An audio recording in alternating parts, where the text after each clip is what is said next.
सोमवार को हरियाणा विधानसभा में प्रदेश के मुख्यमंत्री नायब सैनी ने बतौर वित्त मंत्री अपना पहला बजट पेश किया, जिसमें उन्होंने सभी वर्गों को देखते हुए हर क्षेत्र में दिल खोलकर सौगातें दी हैं। इस बजट में सबसे ज्यादा चर्चा सरकार की उस योजना की हो रही थी जिसका जिक्र बीजेपी ने हरियाणा में सरकार बनाने से पहले अपने घोषणा पत्र में भी किया था। यह योजना थी लाडो लक्ष्मी योजना। साल 2025 में दिव्यांगों, बुजुर्गों, विधवाओं को घर बैठे बिना आवेदन प्रोएक्टिव मोड के माध्यम से पेंशन राशि मिलेगी।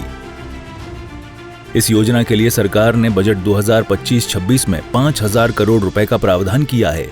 इसके साथ ही शैक्षणिक संस्थानों को भी सरकार ने इस वित्त वर्ष में अपग्रेड करने का लक्ष्य रखा है। तो सरकार को मात्र 4 महीने हुए, हमारा पहला बजट है और हमने कहा था कि हम बजट के अंदर इसका प्रावधान करेंगे और मुझे खुशी है कि हमने बहनों के जो बात कही थी उसके बजट के अंदर हमने प्रावधान किया है, 5,000 करोड़ रुपए का किया है और इसकी सारी रचना योजना बना करके हम बहनों को इसका लाभ पहुंचाने का जो हमारा संकल्प है उस बात को हम पूरा कर रहे हैं। और उसके साथ साथ हमने एजुकेशन मजबूत हो, सशक्त हो, हर व्यक्ति को शिक्षा मिले, अच्छी शिक्षा मिले, इसको लेकर के हमने बजट में बड़ा प्रावधान किया है।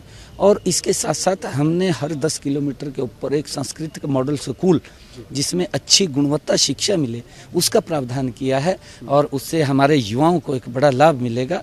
युवाओं के माँ बाप को भी कोई दिक्कत परेशानी नहीं आएगी और हमने उसके एजुकेशन में बड़ा प्रावधान करते हुए हेल्थ को भी मजबूत किया। हर जिला स्तर के ऊपर एक हॉस्पिटल आधुनिक सुविधाओं से सुसज्जित जिसके अंदर हर सुविधा वहाँ पर मिलेगी, वो भी व्यवस्था हमने हर जिला स्तर के ऊपर की है जिसका कि हमारे हरियाणा प्रदेश के लोगों को उसका लाभ मिले।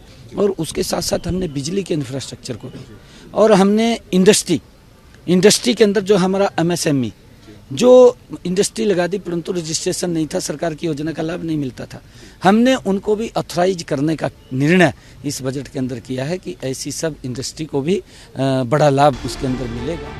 वहीं मुख्यमंत्री नायब सैनी ने NCR के साथ लगते जिलों फरीदाबाद और गुरुग्राम में मेट्रो को लेकर विपक्ष के आरोपों पर भी निशाना साधा है, जिसमें उन्होंने कहा कि कांग्रेस के पास कोई मुद्दा नहीं रह गया है।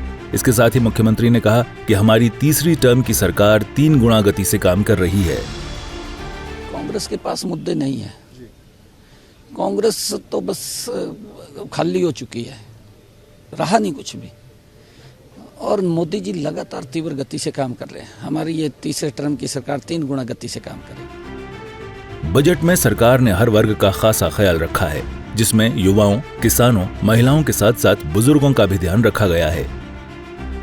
वहीं सरकार ने मेडिकल कॉलेजों में भी सीटों को बढ़ाने और ITI को HIT में बदलने के फैसले से संदेश दिया है कि सरकार युवाओं के लिए रोजगार के नए रास्ते खोल रही है, जिससे प्रदेश के युवा सशक्त बनेंगे और उनको आगामी समय में एक बेहतर भविष्य मिलेगा।